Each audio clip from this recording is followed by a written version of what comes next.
É uma palavra para ser meditada. É uma palavra para ser escutada. No seu culto, na sua fé, na sua maneira de adorar, de servir a Deus, existe uma diferença, como existiu entre Abel e Caim. Por que queremos misturar? Por que queremos fazer a coxa de retalho, o chamado ecumenismo? É porque todos são da mesma semente. Não tinha como misturar Abel com Caim.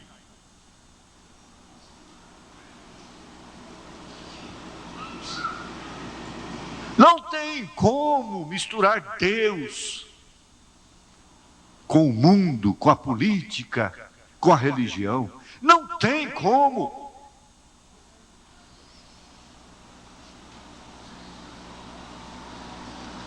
Pois nele se descobre, se distingue, se discerne a justiça de Deus de fé em fé, de era em era.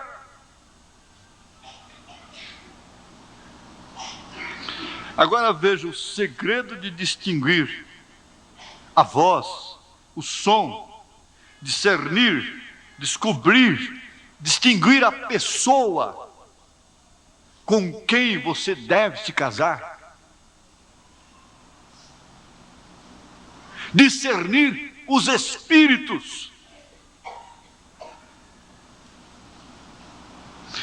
E ter uma franca entrada à presença de Deus, a ponto dele te animar naquilo que é correto, naquilo que te convém, e te desanimar naquilo que não te convém, que não é bom para você. O correto aqui seria, ele é extensivo ao que é bom, ao que vai te trazer mais segurança, real sentido das coisas.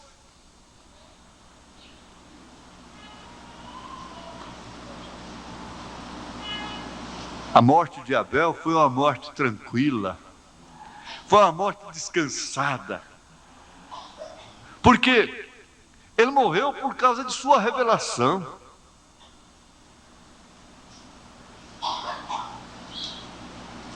Se você sofre por causa de sua revelação, você sofre com boa consciência, você sofre com paz no espírito, você sofre com tranquilidade de espírito. Seja qual for o problema, seja qual for a batalha, seja qual for a jornada, você enfrenta com dignidade, com disposição, com coragem de cristã, de cristão. Por quê? Porque você descobriu a justiça de Deus no Evangelho, na mensagem.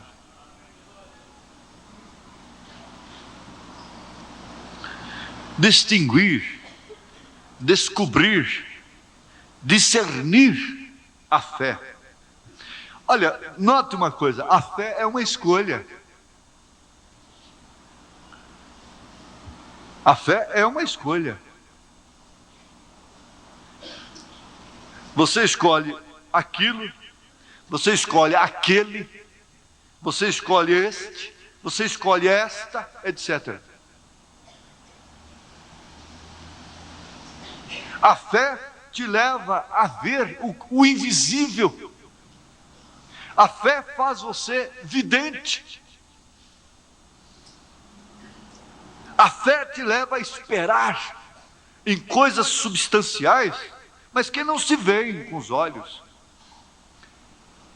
Não em tonterias, não em castelos na areia, mas a fé distinguida pelo Espírito, que distingue a justiça de Deus no Evangelho, é uma fé que te leva a esperar em coisas substanciais, como Abraão esperou, procurou, buscou a cidade prometida.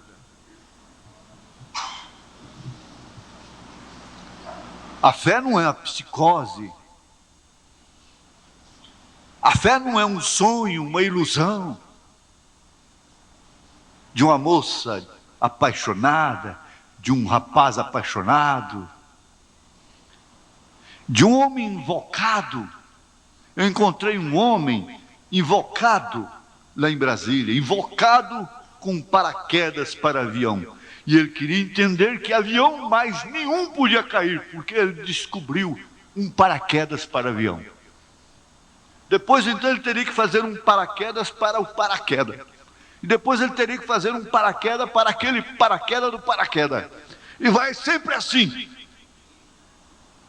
E era cansativo ouvi-lo.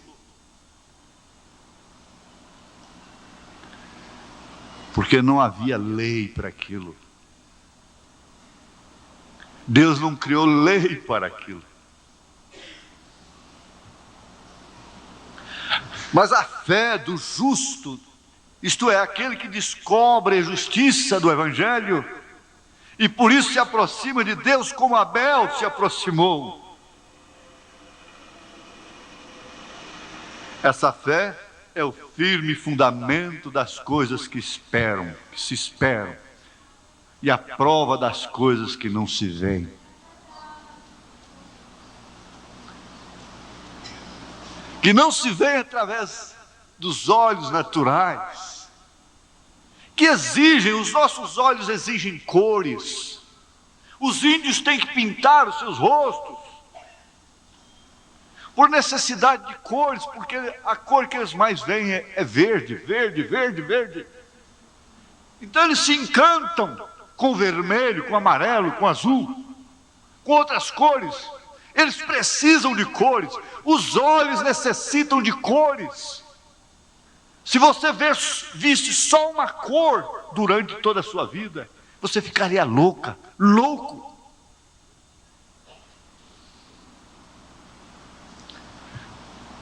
Mas isso é uma lei criada por Deus. Ela existe realmente. Há cores que nós gostamos de ver, não de usar, mas precisamos de vê-las. O que valoriza a cor que você mais gosta, que distingue a cor que você mais gosta, são as cores que você não gosta, que não te atraem. É que faz a distinção. Então você olha assim, várias cores, branco, azul, vermelho, amarelo, verde, a sua cor predileta destaca entre todas. Por quê? Mas se fosse toda a vida vendo só aquela cor que você gosta,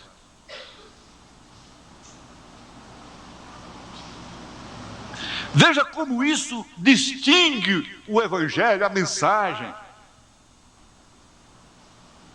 A mensagem sempre foi distinguida.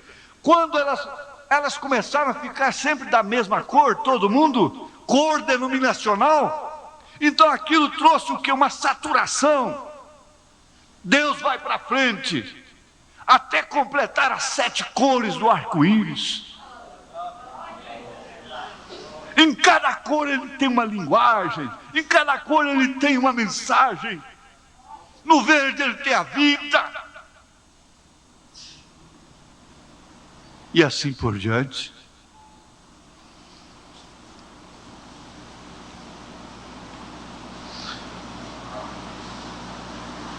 Ruth distinguiu, Ruth,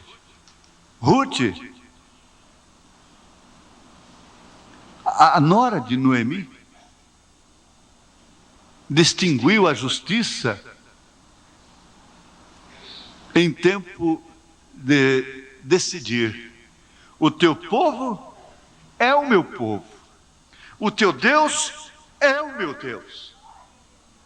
Não me chame de Noemi, me chame de Mara, eu sou a mulher amargurada, eu saí do meu lugar, vocês voltem.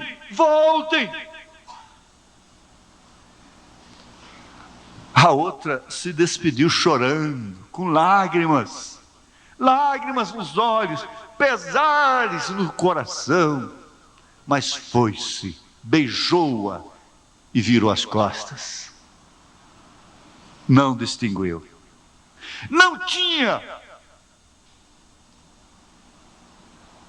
nada para ela em Israel.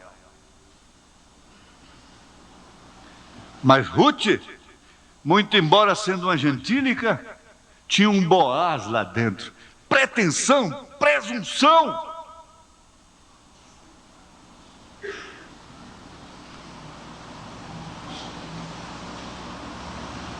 Presunção minha, presunção nossa, presunção dessa prima órfã, dizer que ele lhe fez uma promessa e virá lhe buscar. É com quem ele vai se casar? É presunção, pretensão, é psicose? Não, há uma promessa. Ruth descobriu em tempo, por isso ela viu um Boaz lá dentro. Estando com a ortodoxa, com a Noemi, ela disse: onde tu morreres, essa é a minha escolha, eu morrerei também. É a maneira revelada que você deve ter em relação à mensagem.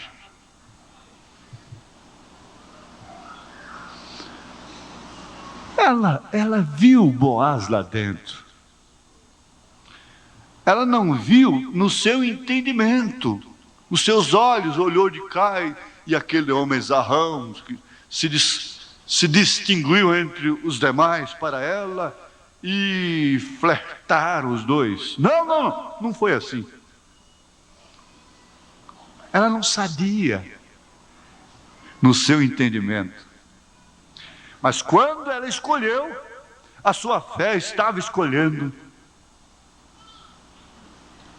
povo, veja, povo, Deus, morte, tudo. O teu povo é meu povo, o teu Deus é meu Deus. Onde você morrer, eu morro também. Ela estava escolhendo o remidor. Ela estava escolhendo seu marido.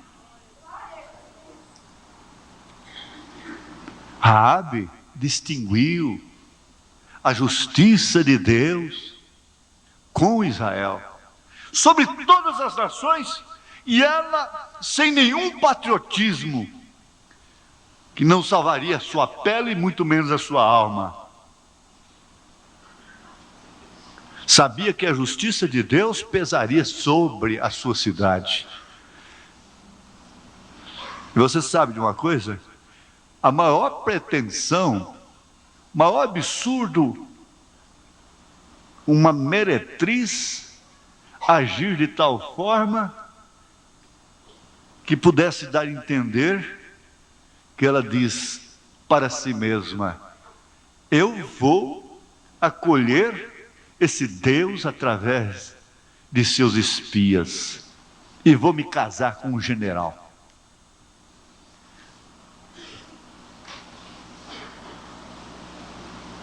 E vou ser mãe de Davi. Olha, ponha isso na razão, ponha isso no entendimento, veja se isso tem sentido. A meretriz Raabe ter a pretensão de ser mulher de general Salmão, de ser mãe de Davi, pela genealogia, mãe de Jesus Cristo. Que absurdo, que loucura! Você pensar que vai estar nas bodas do Cordeiro, não é pelo que você aceita na mente, quando você descobriu a justiça da mensagem do Evangelho, você estava escolhendo, determinando o seu destino.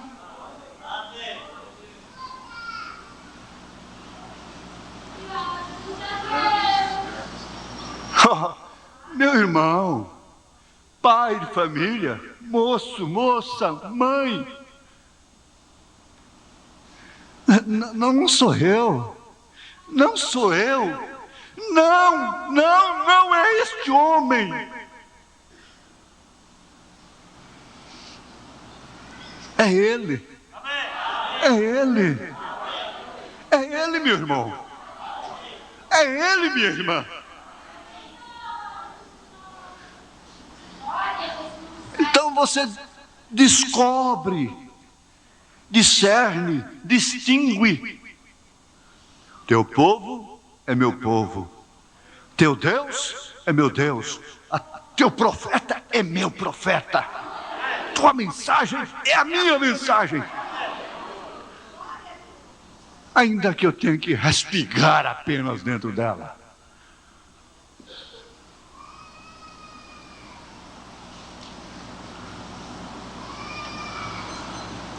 Você viu como Pedro descobriu? Discerniu?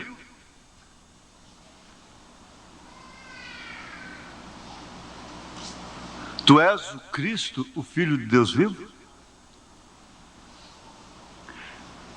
Em outras palavras, ele disse, tu és as boas novas de salvação. Tu não és apenas o blam blam blam, blam blam blam, blam blam blam blam blam. Blá, blá, blá, blá, blá, blá, blá, blá, blá, blá, blá. Não. Não és apenas isso. Presentinhos de trás da porta, dentro dos sapatos.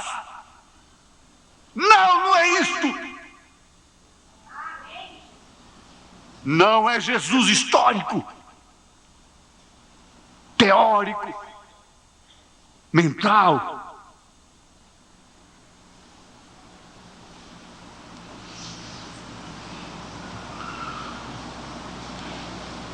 Agora, veja como há uma autojustiça em nós. Você pode até brigar num sentido familiar, brigar com a irmã, brigar com o irmão, brigar comigo, de lá e eu de cá. Você pode até brigar com o diácono, você pode até brigar lá no seu emprego. Mas tem uma coisa, antes de você dormir, você se assenta na cama e você pensa assim, bom, em paz eu me deito e durmo, porque só tu, Senhor, me fazes habitar em segurança. Eu não sei se eu vou acordar. Toda noite eu penso assim, eu não sei se eu acordo, só vou acordar se o Senhor me sustentar, não é? É claro. Mas você se assenta no banquinho do julgamento e você sabe que não é ela só que está errada, e muitas vezes não é ela que está errada, é você, e você sabe. Você pode ficar numa opiniúda, mas você sabe que você errou. Você sabe que você está errado. Eu sei que eu estou errado. E nós temos uma tendência de sempre ficar culpando o outro. E o Adão disse, foi a mulher que tu me deste. E a mulher disse, foi a serpente. Sempre jogando. Mas, aquilo que é realmente você, não deixa escapar a coisa. Sabe por quê? Porque você descobriu a justiça do Evangelho. Você é revelada. Você é revelado. E não é preciso, não é necessário que ninguém fique tentando mostrar o revelado que ele está errado. Porque Deixa passar as águas. Deixa passar um pouco de tempo e ele próprio terá que dizer para si mesmo. Porque ele tem a revelação da justiça do Evangelho. Eu estou errado.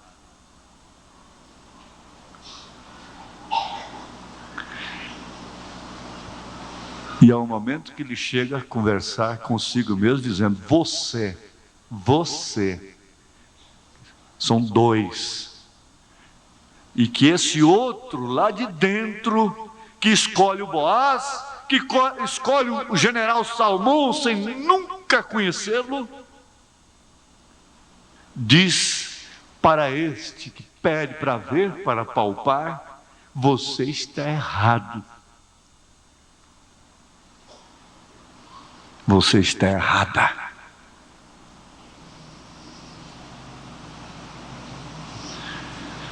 Então você descobre a sua própria fé.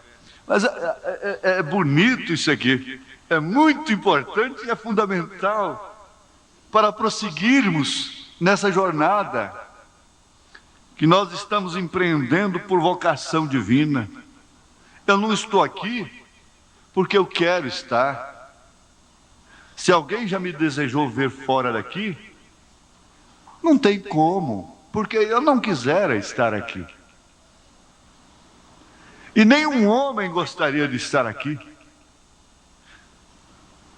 desde que tivesse consciência verdadeira do que é estar aqui.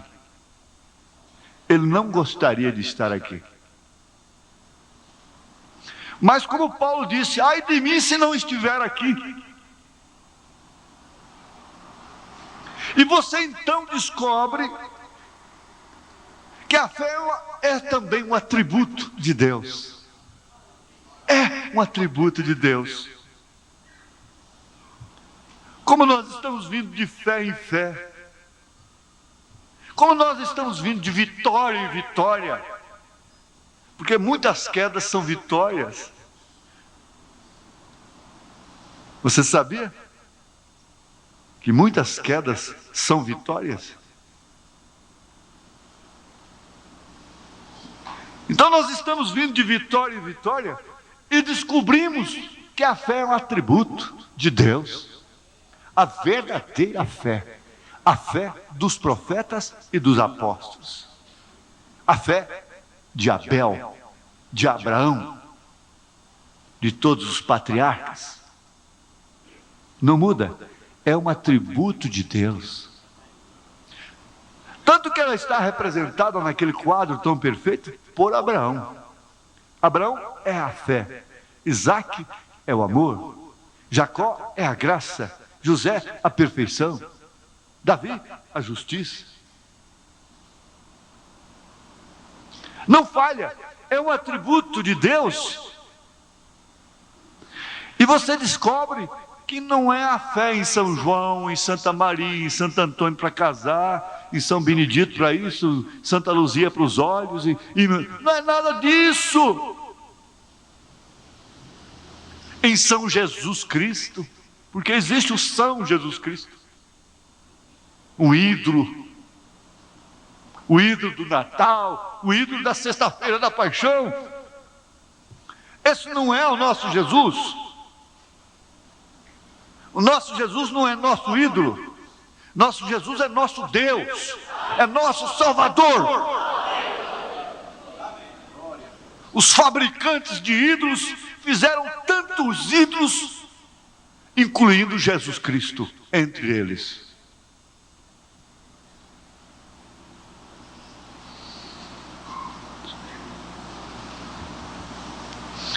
Essa fé, veja, não é isso que se formalizou através das eras. É um atributo do próprio Deus em você.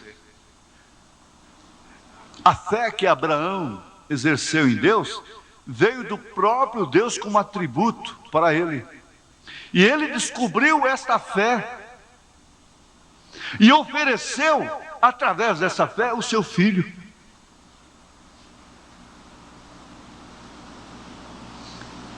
Então não é para quem quer, não é para quem corre.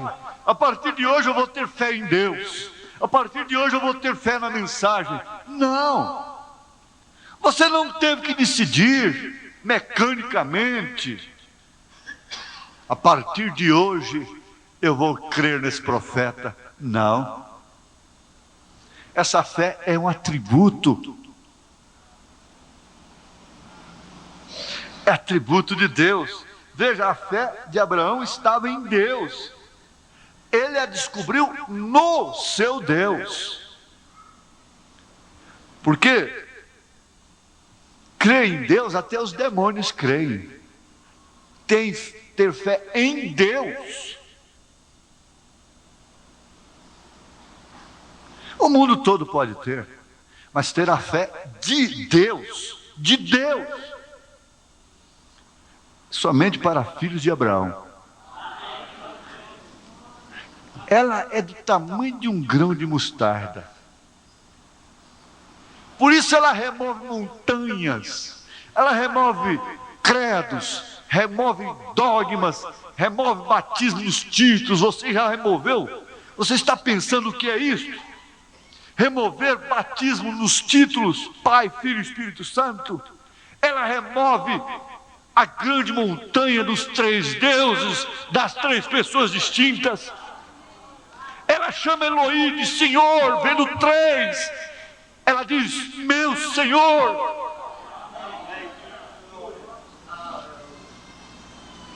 Ela é do tamanho de um grão de mostarda.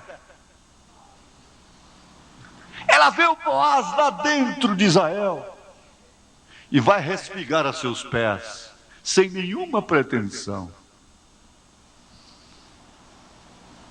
Ela vê o Israel, sendo o Israel de Deus invencível, e ela põe o cordão vermelho na porta.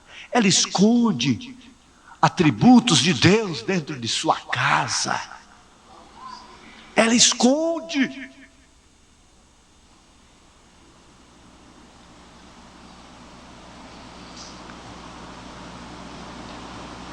Essa que é a fé.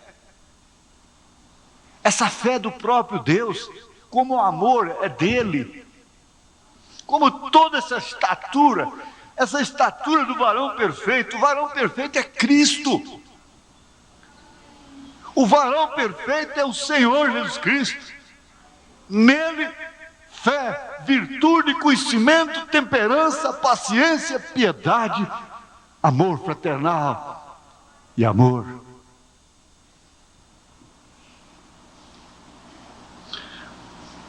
De forma que a sua fé não é sua. A sua fé, você descobriu que a sua fé é um atributo de Deus. Isto é, a sua fé é um atributo de Deus, não seu. Não seu. Não é qualidade sua. Não é qualidade sua. Nada, absolutamente nada que venha de Deus é nosso próprio. Por isso nós não nos gloriamos. Por isso devemos guardar aquilo que temos. Cuidar da dracma. E se perdê-la, cair em desespero. Porque aquele é um atributo que não estava na cabeça da mulher somente para orná-la, enfeitá-la, mas estava como símbolo real e verdadeiro de sua fidelidade. Estava representando um atributo, uma qualidade indispensável na mulher casada.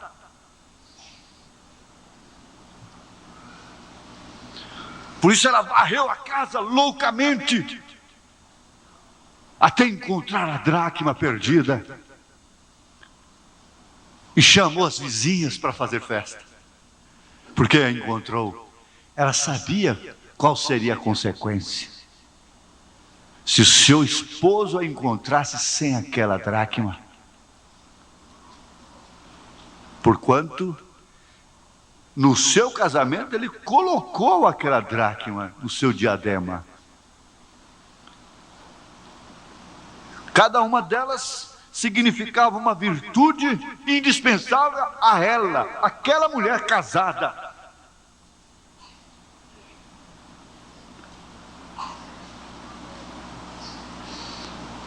Porque hoje ela quer ser respeitada como senhora, como mulher casada, nas horas que lhe convém apenas. Mas aqui não. Aqui nessa Bíblia não. E isso está falando profundamente da igreja e das virtudes que Deus tem dado, posto nela.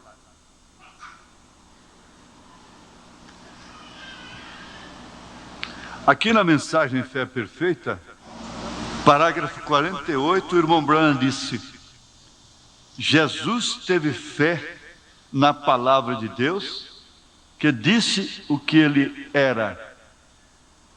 Agora veja, Jesus tendo fé, como pode ser isso? Jesus tinha que ter fé. De mim está escrito. Não falou Davi dele ali nos Salmos e também todos os profetas? Disse: eu sou o pão da vida que vem de Deus, dos céus. Amém? Eu sou a árvore da vida do jardim do Éden. Eu sou todas estas coisas. Eu sou o que sou. E ele sabia pela fé perfeita que ele era o Messias. Mas por que ele tinha essa fé perfeita? Porque ele era completo em atributos. Ele era completo em atributos. Todos os atributos, toda a plenitude da divindade habita nele corporalmente. Ele era completo em atributos. Não podia faltar este. E não falta este na igreja. Você sabia disso? A fé para o necessário, para aquilo que realmente necessitamos, não apenas como religiosos, agradando a ordem social, mas como quem está crendo e esperando algo muito supremo, muito sublime. Além de todas as vantagens que se possam alcançar aqui, através da fé comum, através do dinheiro, através do bom conceito com a sociedade. Além de tudo isto, volte lá em Ruth: o teu povo é o meu povo, o teu Deus é o meu Deus. Onde você pousar eu pouso, onde você beber eu bebo, onde você comer eu como, onde você dormir eu durmo, onde você morrer eu morro. Era tudo o que ela podia ver, palpar. Mas o impalpável, naquele momento, estava lá dentro. O seu Boaz.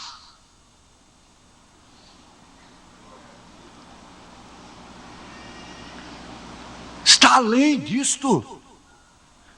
Além do formal. Porque nela é que se descobre a justiça de Deus e te leva a distinguir a fantasia da realidade. As mocinhas estão aí na rua pintando o rosto de verde e amarelo, os rapazes, pessoas que não sabem distinguir a fantasia da realidade. O casamento fantasia, a vida fantasia, o que é supérfluo do real, do consistente, do substancial, do verdadeiro, daquilo que realmente é. vai se distinguir o casamento é depois de alguns anos de casada. Muitas delas dizem: ah, não é o que eu pensava. Isso quer dizer, não é uma fantasia, minha filha. Você está pensando que isso é só fantasia? É só ornamento? É só beleza exterior? É só acontecimento? Acontecimento social? Não. Essa é a fantasia da vida. A realidade é outra.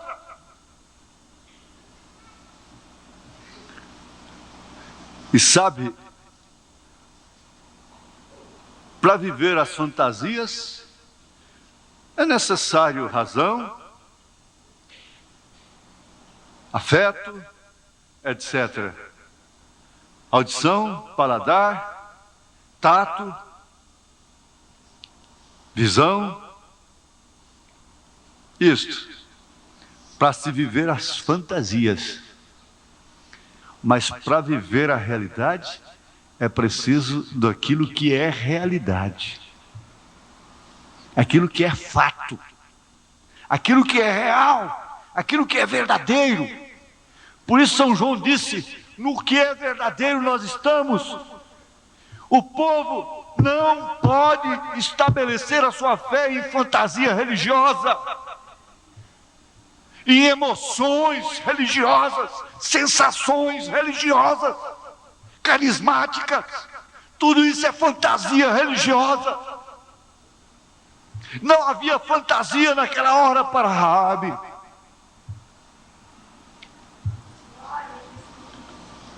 Jericó podia fazer o maior carnaval naquele dia. A meretriz, que era livre, podia se pintar, pular e saltar. Ela não queria nada com aquilo naquele dia. Porque pela revelação, pelo que ela descobriu a respeito do povo de Deus, do poder de Deus, do exército de Deus, ela não queria nada com fantasia.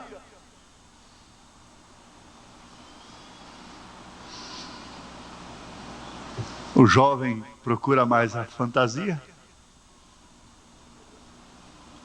sabendo se fantasiar, está conquistado.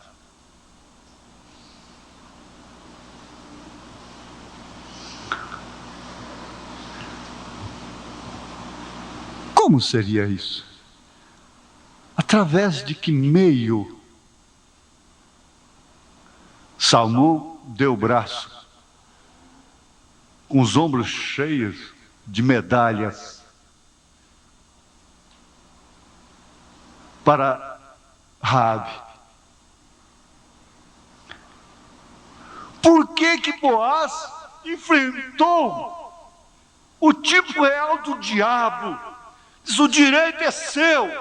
Você vai redimir a moça ou não vai? Então tira o sapato. Eu vou tirar o sapato. Você não vai redimi-la. Isso quer dizer, ela não é sua, Satanás.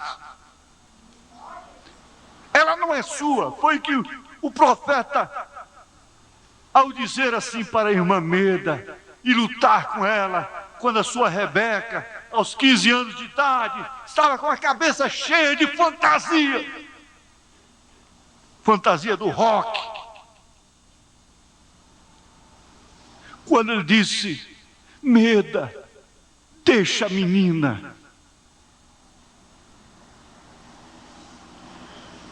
E que ele conseguiu com muito custo mostrar uma coisa que a realidade materna não podia mostrar. Quando ela se entregou, que ela consentiu, aí ele estava dizendo aquilo: filha, você não é do diabo, o rock é do diabo. Ele disse: isso veio do inferno, até esse nome, Elvis, veio do inferno. Mas você não é dele, minha filha. Você saiu dos meus lombos, você não saiu do inferno, você não veio do inferno com aquilo. Para você abraçar isso, você tem que ter vindo do inferno com ele. Mas você não veio do inferno com ele. Você veio dos céus com o sangue, com a justiça de Deus. Ela nunca mais fez aquilo.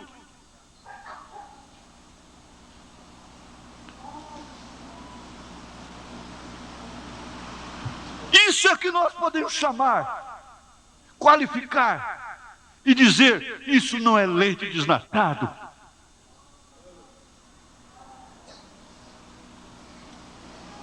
É a fé que descobre, discerne o corpo do Senhor. Discerne o corpo do Senhor,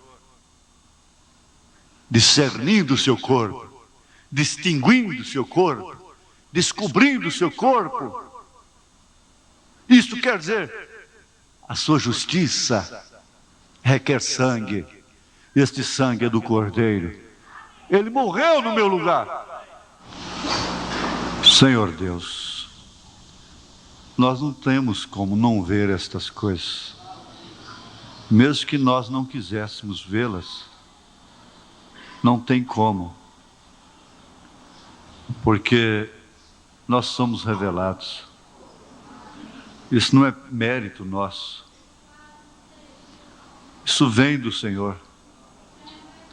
Isso é a predestinação. Raabe não tinha condição, bem como Ruth e qualquer um de nós. Mas, Senhor, aqui estamos vendo estas coisas. E elas são tão claras, tão nítidas. Essa fé sendo um atributo do Senhor. Agora, Senhor,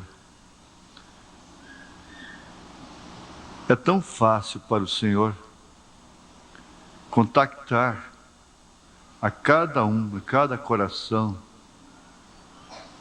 a cada pessoa, até mesmo aqui lembrada, representada, e fazer com que cada um se assegure mais naquilo que realmente é, discernindo-se a si próprio, como Jesus, como os apóstolos, como Paulo disse: graças a Deus sou o que sou. O Senhor ajude, agora mesmo, Pai. Nesta hora,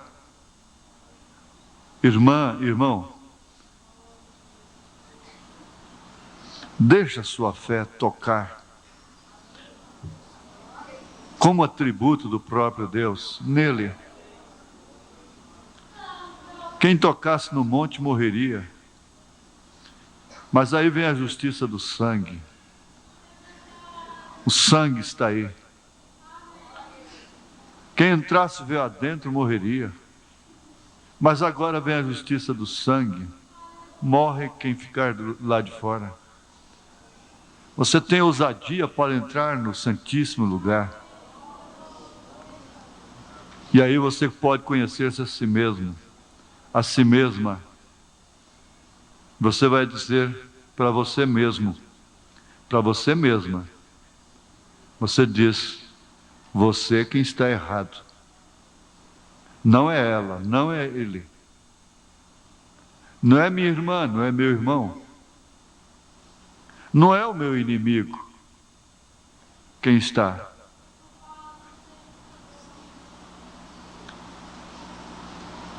É o ego, sou eu. Minhas razões. E graças a Deus sou o que sou. Agora você está num lugar que você nunca pôde entrar. Você entende agora que Raabe nunca podia pensar no braço de um general. E você entende que Ruth nunca podia pensar ser ela a esposa de Boaz. Você entende? Agora é isso que está acontecendo. É simplesmente uma aceitação dentro de você.